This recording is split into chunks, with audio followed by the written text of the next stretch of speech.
All right. Well, good afternoon, ladies and gentlemen. My name is David. I am the editor and writer for the TrackNerd2.blogspot.com blog and the Track Nerd YouTube page, and now Track Nerd podcast.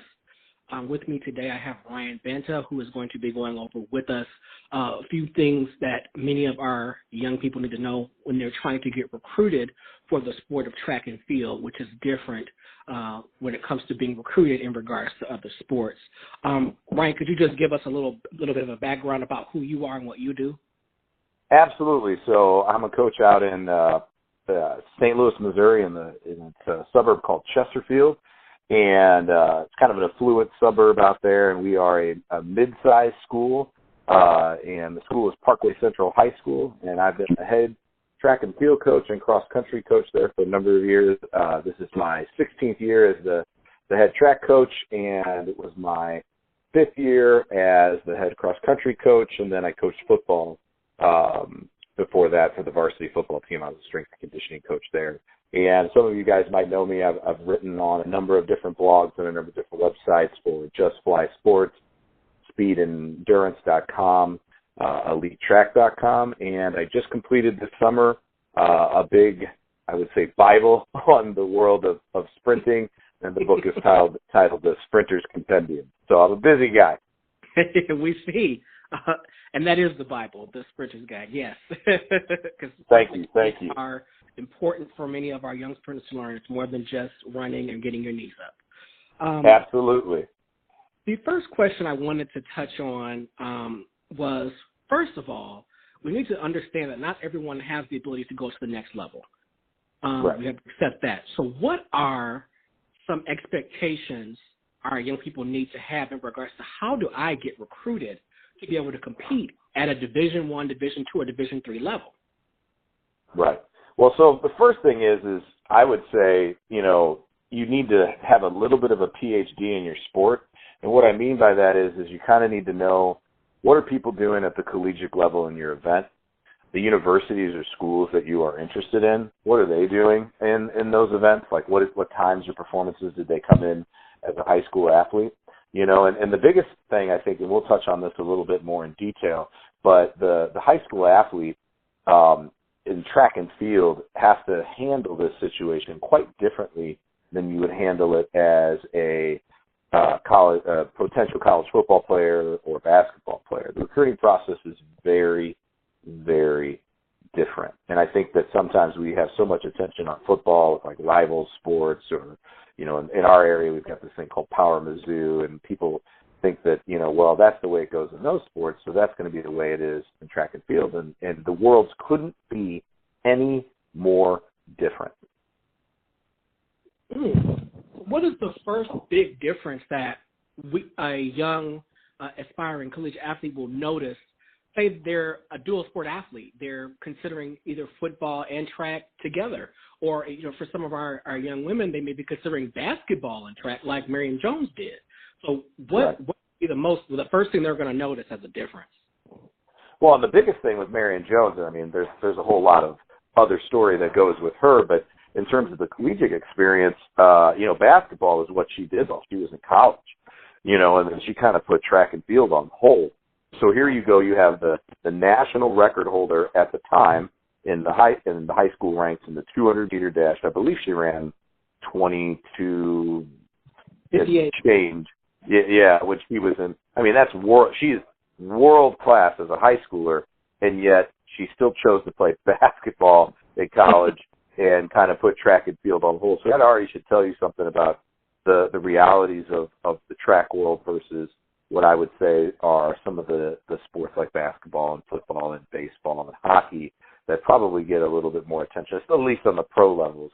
So, when you're looking at that, the first thing is it is extraordinarily rare that as a high school multi-sport athlete, where you get the chance to continue to be a multi-sport athlete when you are in college. Now, the flip side to that is you should be a multi-sport athlete in high school because that actually helps you get recruited by an individual sport, which we'll kind of talk about probably later too. But as a college athlete, it becomes impossible, almost impossible. Now, we've had some people be able to do both but, one or the other is always going to be somewhat sacrificed. For scholarship dollars, for example, if you're going to a Division I school, football scholarships are all or nothing. So no one is a split scholarship or partial. If they tell you they're at a Division I school and they've got a partial scholarship, it isn't for sports. It's for something else. And if they're a football player, they're either all or nothing. So a college coach already has trouble getting a lot of male speed power athletes out onto their college track teams, because if they're a really good football player too, they're likely possibly going to be garnering some interest for a Division I scholarship. And if that's the case, you can't piecemeal that. The football team is going to be the full scholarship, and because of that, and the coaches treat it as if, hey, we're the ones giving you the full scholarship. So when it comes to track and field, and hey, I've got an invitational meet, I've got an SEC, championship meet or something like that, but then there's spring football going on at the same time. It's like, well, you're going to spring football. Right. You're not going to be running a track meet, and that's the reality, because they're the ones paying the bucks, and they're the ones bringing to the university. And I think that that's something that college athletes have to weigh depending on what they want to do. And again, if a coach says you can do both and that coach leaves, a new coach comes in, the rules are completely different. And you may get there, they may say that that's what you get to do, and then you may get there and the situation is completely different. The good news is that at least, the football and for the most part, track and field don't overlap too much. Obviously, the indoor track season, but that's for the teams that make bowl games. And, again, that's a much smaller number than it might be in terms of a basketball team where, if you're going, everybody pretty much gets in the NCAA tournament, yet we spend hours complaining about the two teams that barely just miss out, but that's the nature of media. But, those are the types of things that you really have to consider. And at the lower levels, it becomes a little bit easier, especially if you're a Division I talent, but yet you want to go to a Division II for a variety of different reasons, which we can touch on as the conversation goes on. You have a little bit more leverage. And then at the Division III level, those colleges usually want you to do as many sports as they can get you into. And I was a Division III athlete, and I played football and ran track. I played football for 3 years and ran track for 4, and had very, very little interference from the football staff when it came to the track and field season, because they, like a high school coach would, understood that track and field feeds the football players in a much better way than getting up at 6 a.m. and doing 1,000 gassers across a football field. You've touched on it in your explanation. What is the big deal when it comes to scholarships between all or nothing or partial? Explain what is partial, because many people are going, partial? I thought everybody got a scholarship. Well, for certain universities and sports, especially when we're talking about men, because you have football and because of Title IX, when they tried to create equity between the men and women's athletic programs in colleges, which they've done a good job. They totally closed the gap quite a bit, and the numbers are better than they've ever been for female and male athletes. But because you have 80 scholarships or so on a Division I football team, so that's basically your first, second, third, and special teams all are on full rides. There isn't as many boys scholarships available in other sports because of the equity that they're trying to create balance for in Title IX. So on the women's side, for example, you may have upwards to 24 scholarships where the men may not have even a full complement, because you don't have to give the men's sports a full complement of available scholarships. That's up for the university to decide. And so they have to play that kind of numbers game when they're trying to create equity between the men and women's athletics. So how do you create a really, really competitive, excellent track and field team when in high school athletics, if you have the javelin, you have 19 events in high school. In college, there's 20 some odd events you can do when you consider indoor, outdoor track, and you've got 12 scholarships. Well, you can't field a team with an entire team and have everybody be a full ride. That's impossible. In fact, there are a lot of people who believe, well, I'm a state champion in Michigan, Well, that's great. You're probably pretty good to be a state champion in Michigan. It's a huge state, lots of people, major city in the Detroit, metroplex. But the reality is that you might not be in the top 150 in the entire United States for an athlete in your particular event. And on top of that, you may not have the grades or the ACT to qualify to. So for a college to take a full risk, which is a full, complete scholarship in track and field, is a really big thing for them to do. And in order to be successful, they split it up, and then they try to piecemeal it through either grants, Pell Grants, loans, academic money, and then athletic scholarships, which you can get quite a bit done at many universities, depending on their funding and the scholarships they have set aside. In Nebraska, I believe they have like a scholarship they award to the greatest kid in the county. For every county in Nebraska. Well, that means that if that kid is also an athlete, that's an additional scholarship that they get, for every county that they have, which can help Nebraska sports and also funnel in Nebraska kids. But a lot of other states don't have stuff like that. And so scholarships are rare. And so they have to split money up. And the only time that I've ever had any Division I program offer any one of my athletes a full ride was an athlete named Diane Robinson, who was a 2-time Foot Locker qualifier in cross country. She was a high school All-American and on one of the top, 4x8s in the United States. He was a runner-up at the USATF Junior Olympics. She was a state champion in Missouri, and she went on to the University of Arkansas. And while she was at the University of Arkansas, she became an All-American in the 5,000 meters indoor. She is the current SEC record, to my knowledge, outdoors in the 5,000. And, that's the type of kid you have to be to even be considered for a full ride. And so when somebody offers you a partial scholarship at a Division I school, don't be offended. If they're offering you any money, that's a big deal in the world of track and field. You have mentioned that you need to be at a high level. So let's give a decent example. So what I've noticed, with Division I on the men's side specifically is the great improvement that we've seen in the 100-meter dash. The past couple of years, the times to even make the finals at the national level are insane. You're looking to run under 10-1 to just qualify to the finals. So if you're a high schooler and say you are state champion, you run a 10-6 and a 21-2, 21-3 in the 200, it's quite possible that majority of your scholarship offers are going to be partial, especially if your scholarship offers are coming from the SEC or the Big 12 or the Pac-12. Is that literally the reality that someone who can run a 10-6, which is still a solid time for a high schooler, is going to have to do? Mm-hmm. Yeah, a lot of conversations I've had with college coaches, if you think about, like, for example, you mentioned the SEC championship.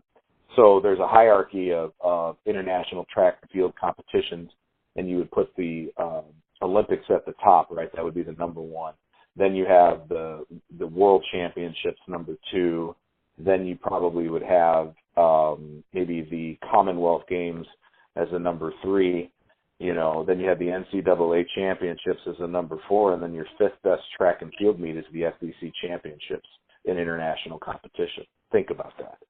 So you have to be at not just a world-class level, but at a level where you probably could make a national team in other countries to even get a sniff at a national title in the SEC, especially in the speed power events. Obviously, distance running, you could argue the Big Ten and the whatever they call the Pac-12 something very different in college track for their conference championship.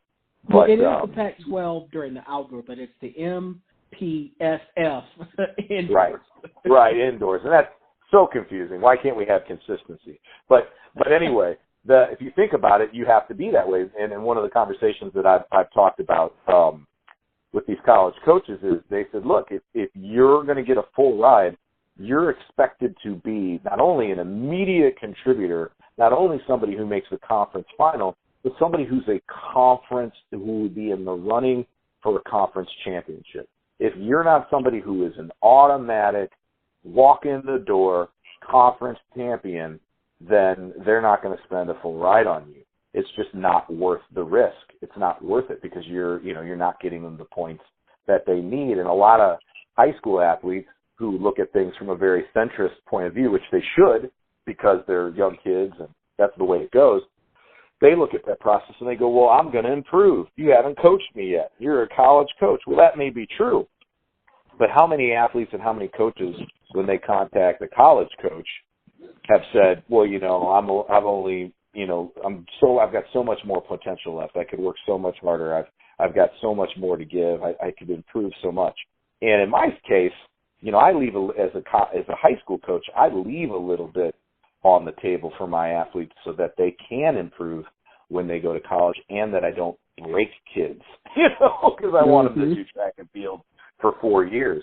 But that's also because I don't have to worry about proving anything anymore. We've been, top 5 in the state of Missouri, 4 out of the last 8 years. We've won a district plaque, first or second, 10 out of the last 11 years. And I've got 70 kids that have gone on to compete in college. But one of the reasons why we've had so many kids compete in college is part of having these conversations that you and I are having about what's proper placement, what's realistic expectations, and what does a performance mean at the next level. And I think that those type of conversations are really important, and that education is really important for these college kids to understand, or the high school kids to understand that, full rides are an extremely rare thing at the Division I level. Okay. So I've accepted now that I may not get a full ride from, let's say, a Power 5 school. But what if a school like Eastern Michigan calls, Central Michigan, Western Kentucky, Indiana State, a smaller school calls and they offer me a full scholarship? I should definitely look into that, correct? Yeah, absolutely. And the thing that I think high school athletes need to realize is that not always are the best coaches at the best schools. College coaches are kind of nomads. So one of the things you need to do besides looking up the high school athletes that are currently, or college athletes, and look at their high school performances that are on the current roster at those universities, you also need to look at the college coaches and what their resume says and what event do they coach. Because if you're the head coach, like I'm the head coach of my high school track team, well, my medal count includes throwers, which I have nothing to do with. I have a great throws assistance coach, and he's awesome. And part of being a good coach is having a good staff so you can have that stuff done. But then you would need to look into, well, what has he done in the worlds of sprinting or distance running, where in the last 16 years I've spent most of my time riding workouts. And then you look at their resume and then you make that decision to say, hey, that's a really, really good person. So I think if a college like that offers you, first of all, it shows their intention that they really want you there. Also they probably believe that you could be a conference champion, just like with the Power Fives. And, if they're a good college coach, that would be a place you'd want to go. And the other thing you got to think about is the fact that they're still going to compete against some of the biggest universities in the regular seasons, indoor and outdoor. If you're fast, if you can jump, if you can throw, if you're a great distance runner, they're still going to put you in the heats with those athletes. You're still going to see them. You're still going to run against them.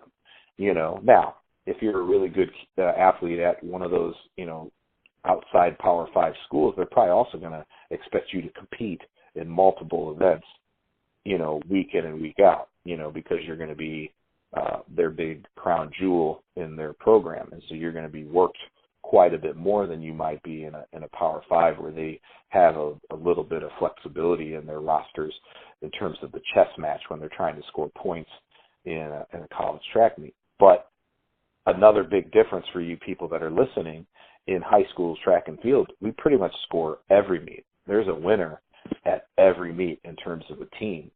In college track and field, they don't care about who wins and loses the invitational. They don't even score it most of the time, which I actually think is a disservice to track and field programs, that don't necessarily have an Olympic level talent that can make I agree. noise at the national championship. Yeah, I mean, because like we look at that all the time. Outside of Oregon and Texas A&M, a lot of the top 10 teams are just top 10 because they had one or two people that placed highly in the NCAA. So right. Yeah. Okay, so we come to that realization. Okay, small school may work for me.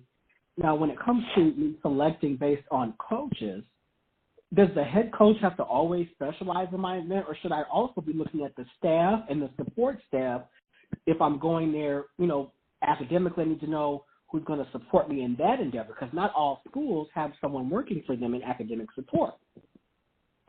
Right. So that's the ancillary stuff. One of the things that I immediately have a conversation with, and we start that conversation with the athletes as sophomores, and like when they're just being done with their freshman season, we discuss with them, hey, how did you like track? How did you feel about it? And if this athlete has college potential, we want to put that bug in their ear right away. So that's like the first thing that we do. But the next thing that we do is, hey, what kind of colleges do you want to go to? What do you want to do when you go to college? Where regionally, what type of environment do you want to go to college in? Do you want to go to college in the Southeast? Do you want to go out to the desert? Do you want to go to a coast? Do you not like warm weather? Do you want to stay close to home? What's your interest in terms of academics? What's your degree? Are you a smart kid? Are you not? And of course, that's not a conversation you have with them, but you can see the grades, and you can kind of get an understanding of where they're at. And certainly things clear up when you get the SATs and the ACT scores. But when we go to college, we're going to college for an education. Because the number one thing I always tell my kids is, wherever you're planning on going, you should want to go there whether or not you ever did a sport. Because at the end of the day, you don't know what's going to happen. You could get hurt. You could fall out of love with the sport. You could have an academic program that interferes with practice time. There could be a new coach that's a jerk. There's a whole lot of things that could play out. And so wherever you go to college, you should still want to go there whether or not you run and do track and field. So those are things that needs to be discussed for sure. And then after that, what I like to do is I like to tell my kids, okay, so you have 5 things that you choose a school for. You choose it for its academics. You choose it for its environment. You choose it for, if you want to go there and do track and field. You choose it in terms of its location, how near or far you want it to be away from your parents. And then, the other thing is just like you said, the facilities and the support that is all these additional things. Like if I'm going to go to a university and it's a Division I school and they offer me a full ride and I'm a sprinter and they don't have an indoor track, that's going to be really difficult to be successful if they don't have a training staff or academic support staff in terms of here are mandatory study halls, or and people might not want to do that. Some kids who aren't very academically inclined don't want to do that. Well, that's more of the reason why you need to go to study hall, and it's good to have that. Or do they have a varsity cafeteria for you to eat at, or do they the unlimited snacks? There's all these types of things that you have to weigh off, and you should have on your checklist to when you're making these decisions as a college athlete. Is this what I absolutely want to do? And you have to weigh all of those factors besides just, is the coach good? Do they run fast when they turn left? There's a lot more to going to college than just being on the team. Okay. Now let's say we take into consideration of all that, and the first year, and we see this commonly, and we're so quick to write off the quote unquote prodigies from high school. They were number 1 in their event, or top 10 in their event nationwide, and everyone wanted them. And the first year does not go well, indoor or out. Right. When do we look at this and say, okay, this does not work for me, I need to transfer? Do you need to have that backup plan in your mind before you go, Or is this something you shouldn't think of until after you've been there and you actually have seen, okay, this is not working for me? Well, I never think you should make a commitment with the feeling of, well, I'm going to back out of this when things go wrong. I look at a college relationship a bit like a marriage, and if you're planning on going to the university, it's just like marriage. It's a bit of a financial or business decision, right? People act like marriage is all about love and this and that, but at the end of the day, you're merging your bank accounts, you got your taxes together, you have a house, the cars together, you financially, spend and pay bills together. And in college, it's the same thing. You're making a financial investment. It is a business decision, and the business decision is you're going to make the university look a lot better by winning championships for them or being a good student athlete, and then they're going to help you out by educating you for the future past athletics, because the majority of us don't go to college to be a pro athlete, especially in the world of track and field. If you're a hammer thrower and think you're going to make a living off of being a hammer thrower internationally, I got a bridge to sell you in Brooklyn, and so you have to have a realistic expectations of what this experience is going to look like. The one thing I would say is don't ever go into something with the intention of, well, I could just leave at any time. I think that you're doing yourself a disservice, because at the first moment or the first incident where something doesn't go right, you may think, well, I'm a 1 foot out the door man, so why don't we just go ahead and start looking for someone else? So that's not how you work on a relationship. I think the biggest thing that you have to do first before you decide to leave is you need to have open communication with your coach, discuss the things that you're concerned about or worried about, and you guys need to come together as marriages do with a plan on how to improve things because something didn't work out or something didn't play out well. And in order to do that, I think it's also really important that you journal so that you have a record of what you were feeling right before you got hurt or when a performance didn't go well. What did you think of the workouts or the training? What did your coach say to you? So that you have a record of note, that you can refer back to, not to be an athlete that goes, see, I got you. See, this is what I told you. This didn't work out. Instead, to be more of a team to say, hey, looking back at my journals, looking back at what I was writing down about what I thought about practice that day, my rate of perceived effort, I was feeling a little sore, and then I got hurt, or that performance didn't really go well, and I thought that workout felt a little out of place before we started it, and that kind of set me down a path that wasn't really positive. And then it's like not about necessarily like, hey, we don't need to do that again. It's more of why are we doing what we're doing? How can we make it better? What can I do to be better so that I can get the most out of that program or that training or that season? And the other thing, more simple, sometimes things just don't work out. Sometimes things are just it's a bad year. Your mom died or the weather was completely horrendous the entire outdoor season, so you never had a chance to run without a headwind, without snow, without rain, in optimal conditions. Because most of the time college track seasons, they end in early May, for most athletes, unless you're elite, and then you get to maybe play around in June a little bit, or if you're super elite, well then, heck, if anything's going on past that, then you've had a good year, no matter what, and you could be upset that you maybe didn't win the national title, but there's still things that are going on that are really great. Now, if it gets into year 2, and you have the same problems, and things aren't going the way that they need to, and you're not happy where you're at, then that's time where you need to have some soul searching done in that second year. But in the first year, you just got to chalk it up to adjustments. You're not eating mom's cooking anymore. She's not cooking you the big old plate. Like it almost feels like Thanksgiving every day. You might not be sleeping as much. Maybe your high school wasn't as rigorous academically, and so you're really diving into your work. Maybe you've spent a year away from your boyfriend or girlfriend, and that weighs on you psychologically. So these are all factors that you got to kind of get used to, and you can't get used to it until you've been immersed in it. That's how grit gets developed. Grit doesn't just happen because you're gritty.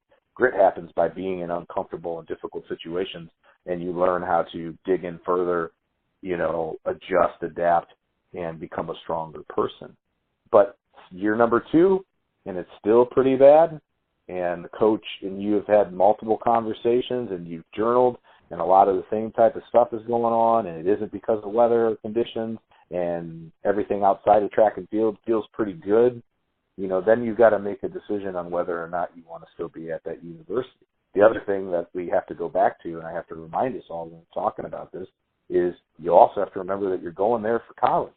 If everything else is great, then maybe track and field isn't something that you do anymore, but you just have to write that up or chalk it up to something that is a part of your life that's done, because everything else at that university is fantastic. Now, hopefully that's not the case. Hopefully, with those conversations and journals and communication with your coach, you guys can come with a plan and become the best athletes you've ever been, and you adjust to all the things that were difficult in that first year. You get your feet underneath you, and you crush PRs that second year, which is what usually happens. Is the second year turns out way better than the first year. Okay. And so you mentioned this academics. Uh-huh. What are colleges looking for as sort of a bare minimum academically? Because people assume that, okay, well, the high school all-unit was a 2.0. You may need a higher GPA to even be considered for Division I or Division II athletes. What is the minimum that many college coaches are looking for, excusing the Ivy League, as we know what they're looking for? Well, right. So first of all, number one, you've got to get an 18 on your ACT. You do not want to be in a situation where, you're having to try to get a super score to get to the critical number. But, and a lot of people offer up ACT prep. If you're not taking ACT prep and you didn't do well on your first time with the ACT, you're making a mistake. Okay, so that right there is the bare minimum. And then when it comes to the GPA, then it kind of gets to a sliding scale. Once you meet the minimum requirement for the ACT, then your GPA can help you get additional dollars or additional consideration. So maybe you got a 18 on your ACT, but you got a 3.65 career cumulative GPA at your high school. Well, then there might be something going on with the high school, but there's nothing going wrong with your academic effort or what you're doing. And so, that sliding scale is really interesting. I had an athlete who was the opposite problem. It was the weirdest thing I've ever seen in my entire life. Now, she was a talent. She's multi-time All-State. She was the fastest girl in the state in her event, and a really, really big talent. I'm not going to throw her under the bus by telling everybody who she is, but she was amazing athletic talent. Division I runner without a shadow of a doubt. She got a 31 on her ACT, but she would routinely flunk a individual class every semester. Because of that, yeah. And I've never had that. I've never had that disparity in her classroom work versus her intelligence. And I always knew she was really smart because I had her freshman year, and we have a school-wide end-of-course assessment that we do in social studies, and she had like the one of the top 8 scores on that test. So we knew she was super-duper bright. But she was squirrely, and she struggled a little bit in terms of getting homework done and turning stuff in. But she had a high ACT. So the university that took her was a private university, so they could kind of do that. And, she had a lot of tutoring. And thankfully, in the first quarter of the grades that came back, she had all A's. And part of that's because of maturity over time, and part of it's also because she's taken classes that she wanted to take. Because, in high school, you're sitting in a math class, and you're like, look, I'm never going to do science or physics, so what am I doing in this math class? I'm not going to be an accountant. What am I doing? And a lot of people, unfortunately, are probably right, but it doesn't matter. It's part of the base curriculum that we all need to have, and that's the rules aren't going to change anytime soon. I'm not going to tell you it's okay you don't have to take math. It's just that's just never going to happen. But luckily, she did okay. And so universities have that sliding scale. The other thing that people have to understand is that colleges, when they're trying to give you a scholarship, your GPA is all that matters. The honors stuff, I hate to say that because someone's like, well, it really looks really good on a resume. Yes, it absolutely looks fantastic on a resume if you're trying to get into a university on academics alone. But when it comes to athletics, all that the numbers matter is the grade point average.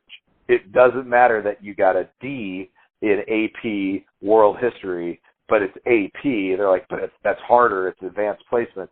The NCAA doesn't care about that. You would be better off to take a regular World History class and get an A in that than to take the advanced placement class. And I'm a teacher, and I'm a person who believes in being challenged, but these are decisions that you've got to make when you're deciding your schedule. If you've got a grade point average that isn't great, but you might be a smart kid, but there may be some extenuating circumstances. Maybe you've got a learning disability that hampers you to take tests within the normal time schedule, or, you have anxiety or something like that, but yet, the ACT went really well. You've got to make some of those kind of decisions. That's one of the things that a lot of high school athletes don't know, is that GPA is really all that matters. The honors and AP classes don't matter, but then your ACT matters. So how do you get a good ACT? Taking honors and AP classes. That's correct. So it's you're kind of in a bit of a pickle, when it comes to that. But you've got to make some of those decisions. So if you just have this one particular class where you're getting crushed and you're not going to be a mathematics major, you need to think about that your junior and senior year when you're trying to get yourself recruited. It's like, okay, I've done my due diligence. I've been in this for 2 years. I've plowed through to this point. But in order for me to get the scholarship that I want, I need to maybe bump my GPA up a little bit. Maybe I take 3 AP classes and 3 of my 4 core curriculum classes, but in mathematics or English or social studies, one of the 4, I don't take that, and I leave a little bit of pressure because that's not my strength, and I'm much stronger in other areas. And so those are things that I think athletes need to consider. Okay. Well, sticking with the theme of academics, let's say you are a 51, 52-foot triple jumper.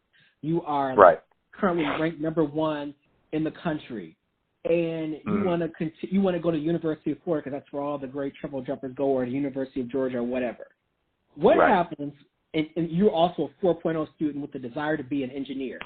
What happens when you're that type of athlete and 1 or 2 schools that you have in mind, and they're the best of developing that event, and you have a legit shot at going pro, but they don't have your major?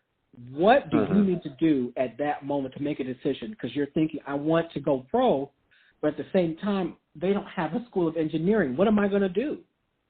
Well, then you go to a school that does.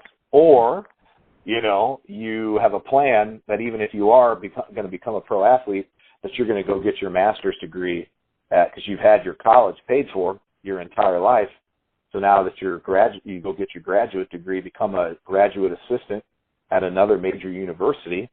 You can train there. You have access to all the facilities. You have access to the Division I coaches, which, by the way, sometimes goes away when you graduate because you're not sponsored by a certain company, a shoe company, that has a swoosh on it. Then it becomes very difficult to continue to train there or have access to those coaches. So you become a graduate assistant at a university that does have the degree that you want to get in, but now let's move it to a master's. So you get your base level degree in something very close to it. So you want to be a doctor or whatever, you can go and get your undergraduate in biology and then go to a grad school for that specific medicine that you want to do, or something in the medical field that you want to do. And then you become a grad assistant. If you're that good, you become a GA at that university. They pay for your school, and you get to train and continue to have the facilities access and be able to train with people and do some things at a high level. That is the best option. If that university doesn't have your degree and you absolutely want to go there, you have to have a long-term plan about what you're going to do after college. Okay, great. We need more people to focus on that. So many people go to college with really a plan. Okay. Right. And the last thing I want to touch upon is sort of development and competing for major championships. I think based on, and this is just based on, being on social media and following so many young, talented kids, it seems that oftentimes the decision that they base their recruiting on is the popular school. I want to go there because, one, it's popular and they have a good football team. Yet you want to look at them and say, you're not playing football, you're running track. You do realize their track program is atrocious. Right. So say you have that kid, how much should they consider the popularity of a school? Or if they are focused too much on that, how do you convince them as a coach and say, I need you to look at the big picture here? Right.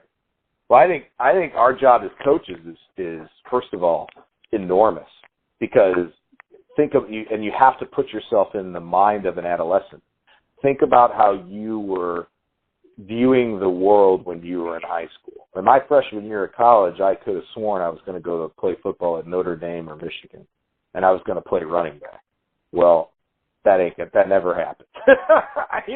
I wasn't anywhere near that, and unfortunately, I didn't really realize that until I was a junior, and I was still able to go to college and compete and do all that kind of stuff. But my goals, my lofty ideals, were very different by the time I was a junior and a senior. So as coaches, it's not to diminish what the athlete's dreams are.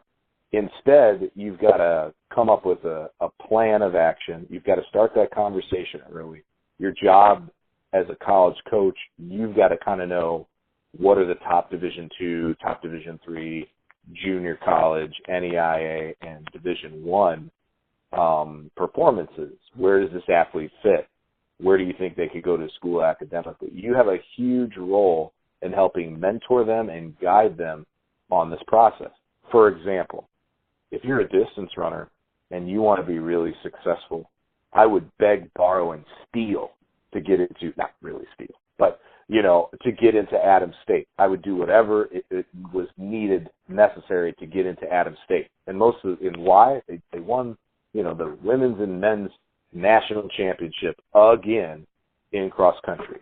If you're going to be a really good distance runner, that's a great place to be. Grand Valley State's another one.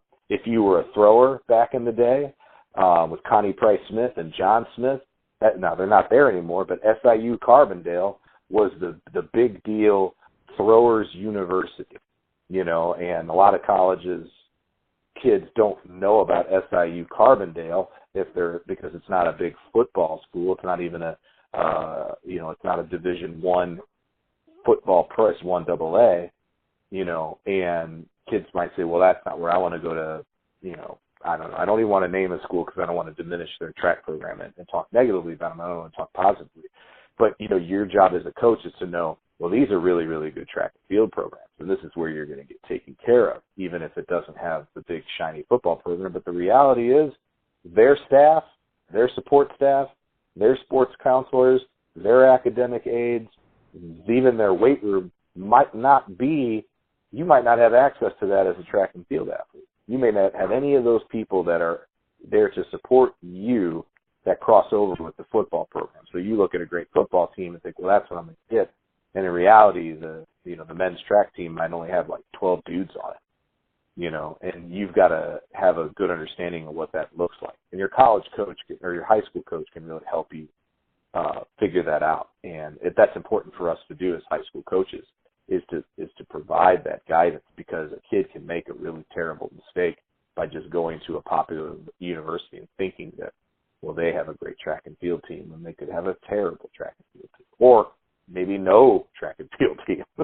Like they may have a girls' track team, but not a men's track team, which is another thing that they have to be aware of.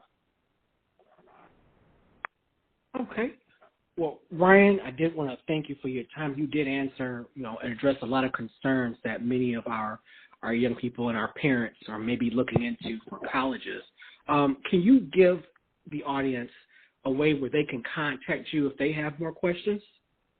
Absolutely. And if you don't mind, I'm also going to plug one of my friends, too, after I get done kind of giving everybody, you don't mind me doing that, because he's got a book coming out on this, and he's really been my mentor that's helped me on this topic, and he may even be a guy you'd want to follow up with after this discussion with this first podcast. So for me, you guys can get a hold of me at Instagram. I'm on there under Ryan Banta.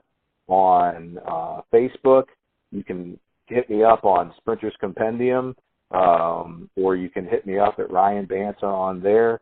You can find me on Twitter at Sprinters Compend, and if you start typing that in, I'll pop up there. You can hit me up on my website, which is thesprinterscompendium.com, and that's where you can find direct links to purchasing my book, which is all things sprinting and team development and management. And any one of those things are great. And my email is rbanta@parkwayschools.net, rbanta@parkwayschools.net. And I field emails all the time from people all around the world and love geeking out on track and field. The other person that I wanted to reference is a very famous coach in the middle of the country area, the Midwest. His name is Vincent Bingham. He currently coaches at Lindenwood, but he's been on the staff at KU and Missouri and Missouri Baptist and a lot of different universities in his time. And he is coming out with a book called Run, Jump, and Throw, How to Get Recruited for College, Track and Field, and Cross Country. And that should be coming out in the winter of 2018. He talks about these topics in detail and has been a really good mentor on helping me come to a deeper understanding of the world of recruiting and how we get it done. All right. Well, Ryan, that we will look for you on those mediums. Thank you so much again for your time and for speaking with my audience. Look forward to having you back. Thanks, man. I appreciate it, and hopefully we can do a few more of these, and this podcast will take off. Yes, I hope so, too. And I definitely will be looking to do more of these. So I'm going to sign off here, and Ryan, we'll touch base later. Thank you. Thank you.